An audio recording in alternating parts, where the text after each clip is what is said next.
Welcome back to the second part of this four-part tutorial on how to build a 3D prototype in CapeExt, then evaluate and modify until it works as specified. Sections 1 and 2 take us through prototyping at a more basic level with designs without the 3D model. So if that is how you will be using CapeExt, these two sections may be all you need. In section 1, we learned how to build the virtual prototype with overlays. We left off once we had started CapeExt with simulations of the 4X electrodes. In this section, we will look at the results, identify weaknesses in the design, correct them by modifying the PCB, and validate that our corrections have the desired effect. And here we are. On my fairly standard office laptop computer, the simulation's completed in 1 minute and 6 seconds. Now we want to look at the results. We select Simulation Results to do this. Let's look at the touchpad matrix first. Let's see how electrode X0 does relative to the 9 Y electrodes it interacts with. If X0 was a self-capacitance sensor, we could have evaluated it by clicking here, but since this electrode is only used as a mutual capacitance sensor with other electrodes, that makes no sense. In order to evaluate the entire trackpad's performance, we need to look at the mutual capacitance between all combinations of X and Y.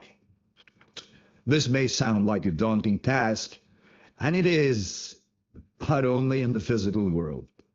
Here in the virtual world, it isn't. Let's look at X0 first.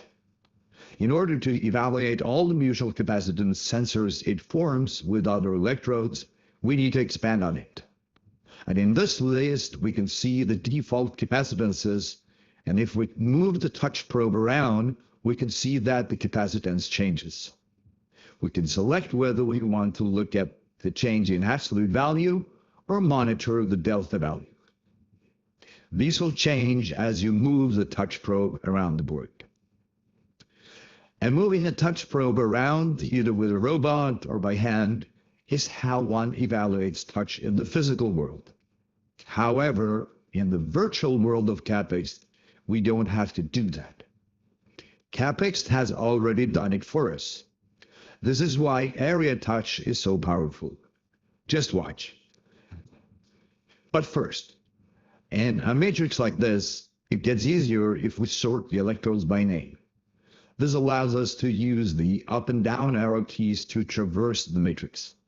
If that is not your default view, click the electrode name tab at the top to make this happen. The first electrode we'll look at is X0 versus Y0. The resulting heat map shows the touch response or capacitance delta in every single point on the PCB. It is like a touch robot would cover the entire board with a resolution of 25 touches per square centimeter. In our case, this will be a total of 1,050 touch points and reading the results for each one. Now, this approach has already revealed some problems. There is obviously touch response as expected, where X0 and Y0 cross each other, but the board also reacts to touches in an area that extends all the way back to the touch microcontroller. This is clearly not something we expected and surely not something we designed for. Let's try and find what is causing this. First, let's hide the probe and the heat map to make the PCB easier to inspect. If we take a closer look at the PCB, we see that the tracks running between the MCU and X0 and Y0 electrodes are very close to each other. It is easy to forget that the PCB tracks are a part of the electrode and will pick up touch response unless one takes this into account when designing the PCB. If there was air between the tracks and the outer surface, this would normally not be a problem, but in this design, the volume above the tracks is filled with plastic. So this needs to be taken care of. Otherwise, a hand gripping around the remote will interfere with the touchpad interpolation. Also, X0 versus Y1 has the same problem, and also X0 versus Y2. If this was in the physical world, would have been depressing. We would have been in a situation where we have spent a lot of time building a board, testing it, and then going back to the layout tool. Luckily, we are in the wonderful virtual world of CapeExt, and here there is very little waste of time, even when we make mistakes, which is inevitable when designing capacitive touch.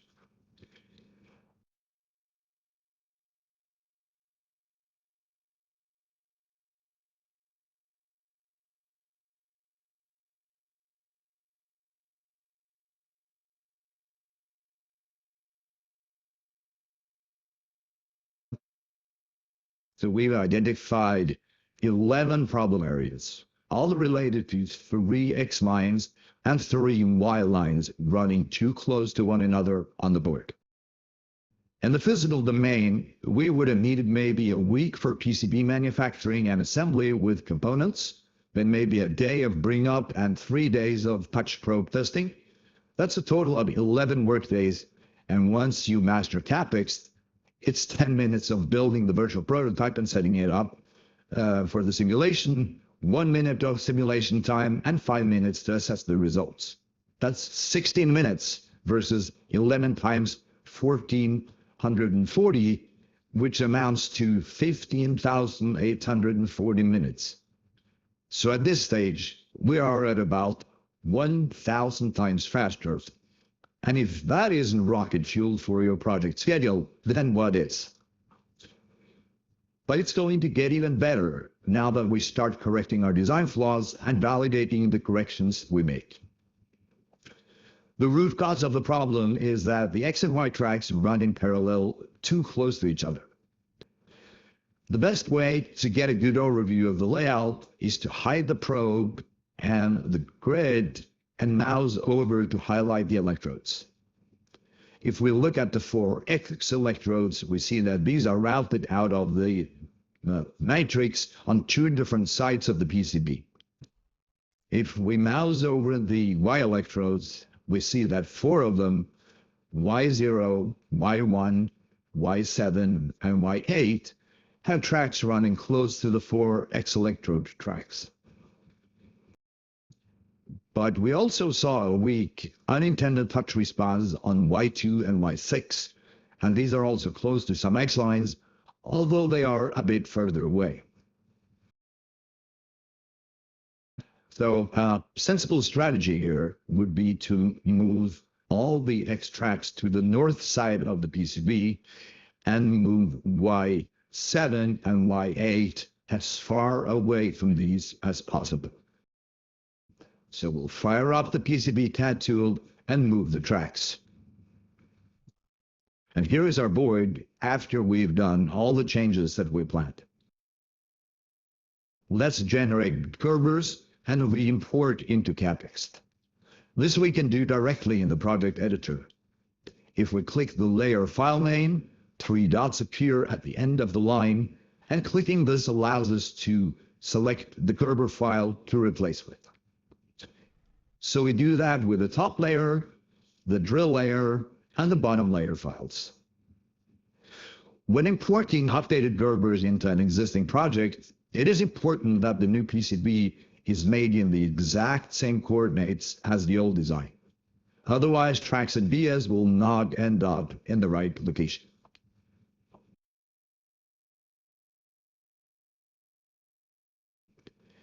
Now that the PCB has been imported, let's save the project under a new name so that we preserve the old project for comparison.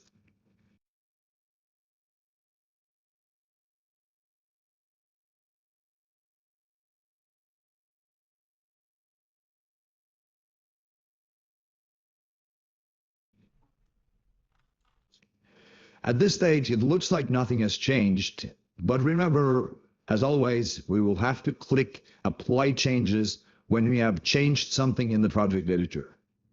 CapeExt will try to match the new design to the old electrode names, so we will answer yes to this question. Note that when things have been moved around as much as they have here, the application is unlikely to succeed in this.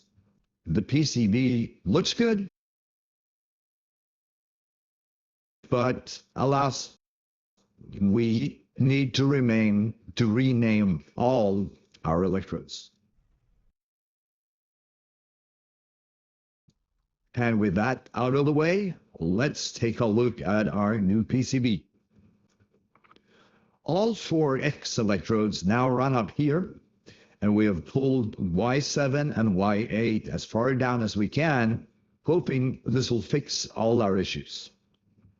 So let's simulate this and see if we have any improvements on the touch response. And there, CapeExt is done with the simulation. Let's head over to the simulation results and take a look at how we're doing. Now, since we were proactive and saved the new project as a new file name, we can start a second instance of CapeExt, load the original project there, and easily compare the differences in results.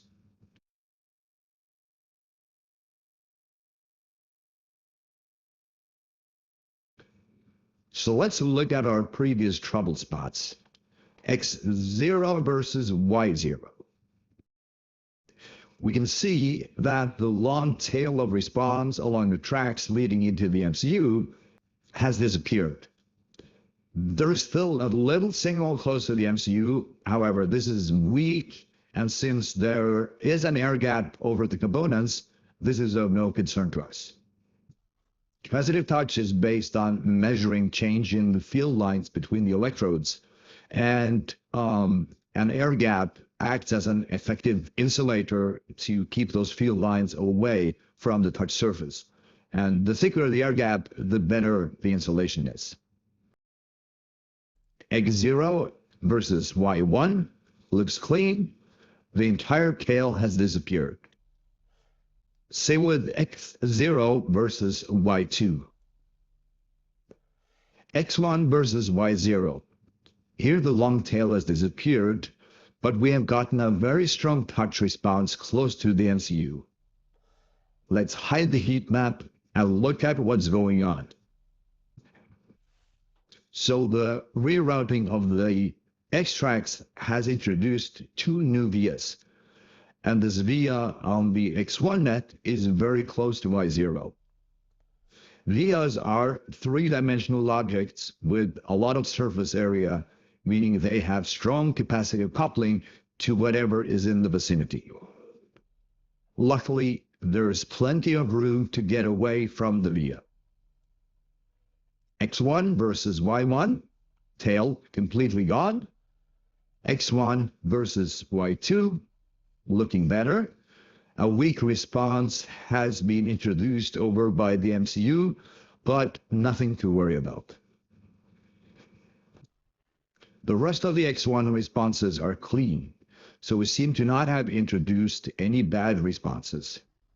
There's a little bit on Y6, but again, nothing to worry about, as a thick air gap will isolate the PCB from the surface. X1 versus Y8. This one used to be okay, but now that the X track has been moved to the other side of the board, there's some unintended touch responds in an area that will be coupled to the touch surface. X2 looks okay for parts of the trackpad, but gets increasingly bad as we get towards Y6, 7, and 8. Apparently, moving the Y tracks down was not enough. And for the same reason, we don't find any improvements of X3 either.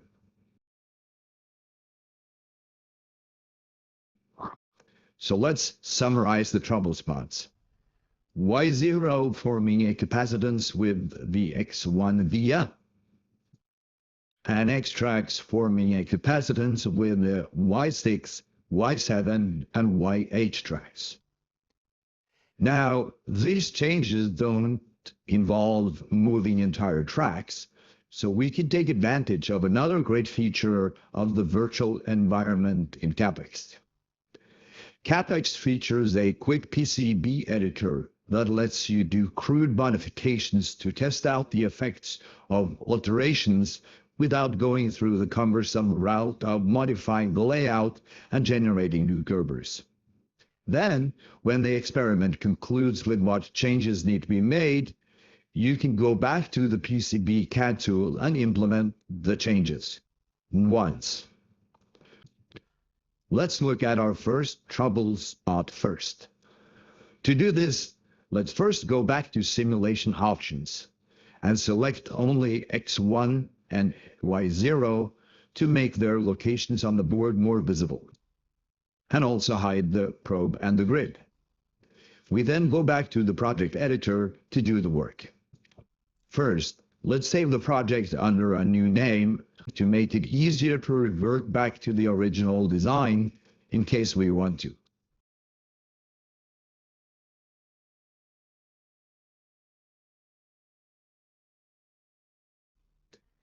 We mouse over the layers in the Startup editor on the left to identify that the area of interest is on the top layer. To enter the PCB editor, right-click on one of the layer fields and select Draw on Layer. Start with getting the Y0 track as far away from the via as possible. The easiest way to erase a section of a track is to first select the Erase or Remove Material function. This turns all draw functions into copper removal. So we draw to disconnect, then quote-unquote fill the track with copper removal. We then change the drawing tool to add a copper. Select the line tool, a tool size of 0.2, and draw a new Y0 track away from the X1 via.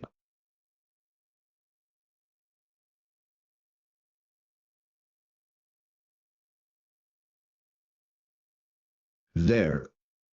Now, let's simulate X1 only to see if that had any effect.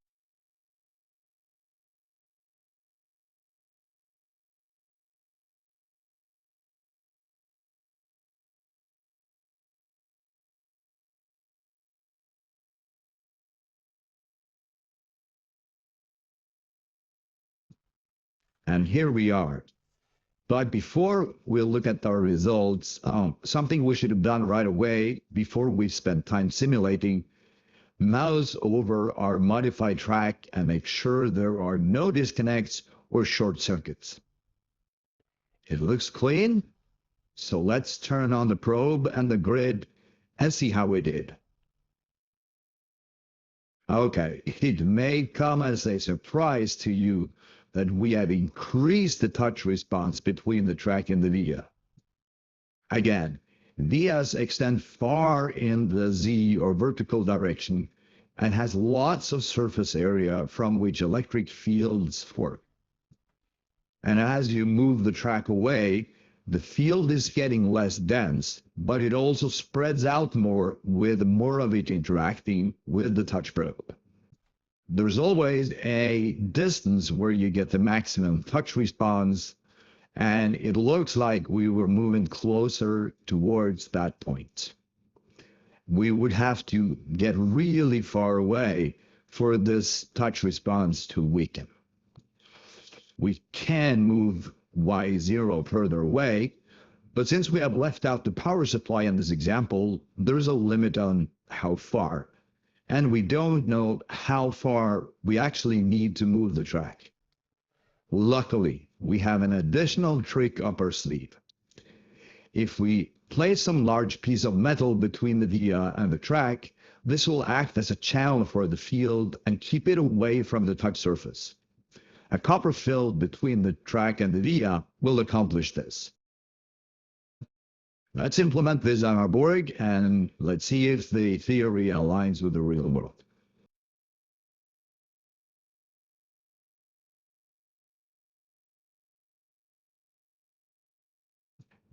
So let's move the track a little closer to avoid taking up so much PCB area and pour a copper fill. First, we move the track.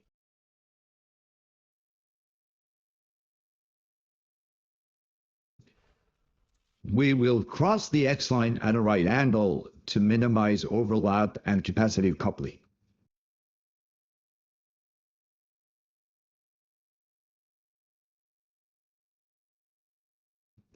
Then we select fill and first try with a clearance of 0.2 millimeters. Apparently, that was not enough, so we will undo this action and try with more clearance. There, 0.5 millimeters did the trick. We exit the drawing tool by clicking in the StackUp editor, and then CapeExt saves our new design.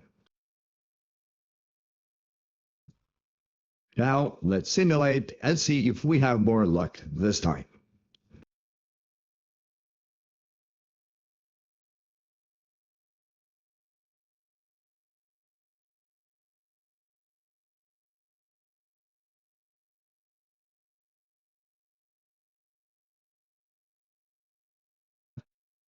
Now, this may look like little progress to you, but CapeExt's auto-scaling of the heat map is fooling us a little.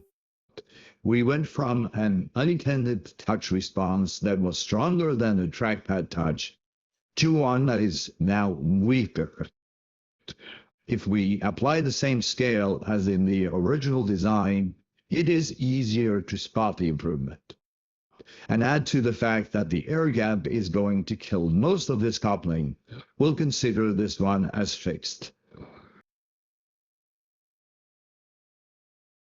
As we're fixing the rest of the board, we need to get rid of all false touches close to the trackpad. Here, the plastic is touching the PCB, and all touch responses outside of the trackpad will interfere with its accuracy. So let's re-simulate all 4 electrodes, look at the results, and come up with a game plan. As you may remember, the problem areas were at the top of the board. All X lines have trouble with Y6, Y7, and Y8 because the tracks run parallel to each other for too long. And some of these are really bad. Since we don't have much room to play with here, we need to use a copper fill to get the electric field away from the touch surface. There is one touch anomaly that differs from the others though. All touches seem to be centered right where they should on the trackpad, with one exception. X0 versus Y8 seems to be offset to the right. If we make the heat map transparent, we see that the Y8 and X0 tracks get really close. And the coupling here is stronger than on the trackpad itself, so we need to move these tracks further apart in order to make room for the copper fill in between. So now we have a choice whether we want to do this in our PCB layout tool or whether we want to do this in CapeExt's editor. Let's try it in CapeExt editors and see how that works. Now, the first thing we want to do is move these tracks on the bottom layer. So we enter the PCB editor, then do our usual trick of making short snippets on the tracks that we want to remove, and then we erase fill vote. We then draw new vias. So in order to move on via, you need to move structures on 3 layers. But we're going to go into this. And in order to make this viewable, I'm going to speed it up until we moved the tracks and the vias on this layer.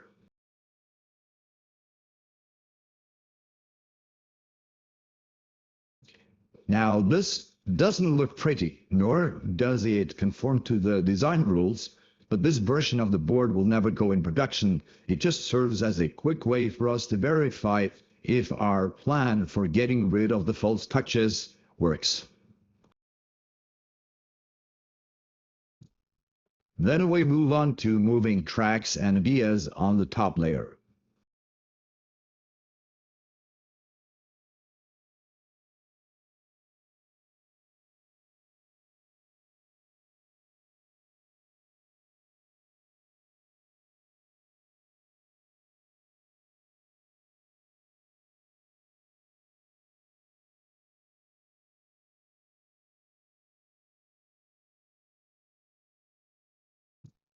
Then we delete and recreate the parts of the vias that connect the bottom and top layers. These are found on the drilled layer of the PCB. We will remove the old structures and replace them by two unfilled circles. These will materialize as two cylinders in the model.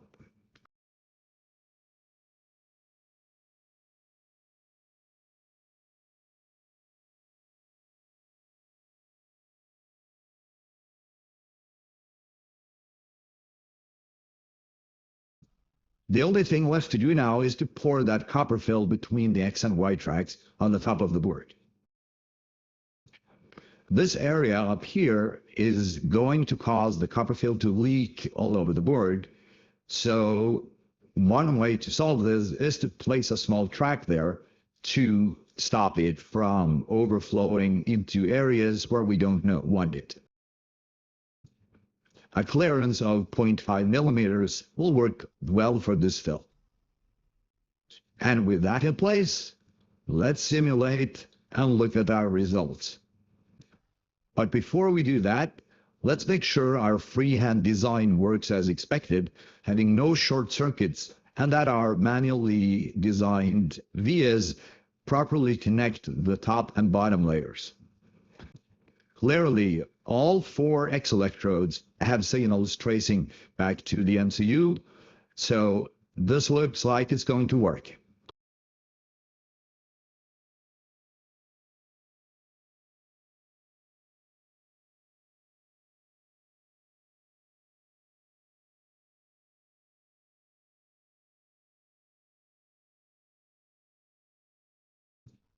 And look at that.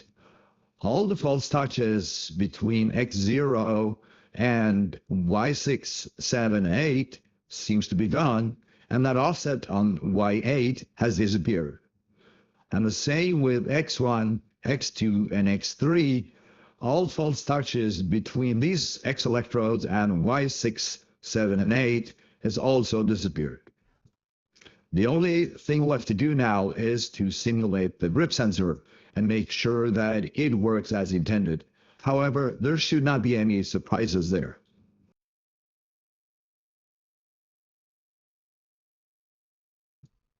Now, here is the touch response. Now, it looks pretty strong, even if this is on the overside of the board, and the sensors are on the underside, but CapeExt auto scaling may be fooling us here. If we flip the board around, we see an even stronger touch response here.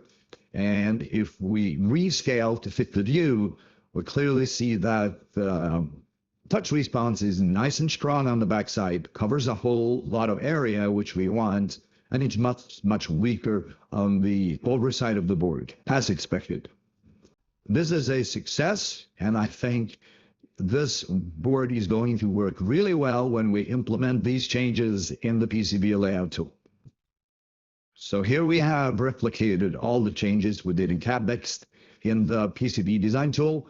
We moved the tracks, we've added the copper fills, just like we did in the CapeExt PCB editor. Note that we did add a little bit of extra copper in the Y0, X1 intersection to try to quiet down that false touch even more. The only thing we need to do now is to generate Gerbers, import them into CapeExt, and just verify for one last time that we have a board that works as expected.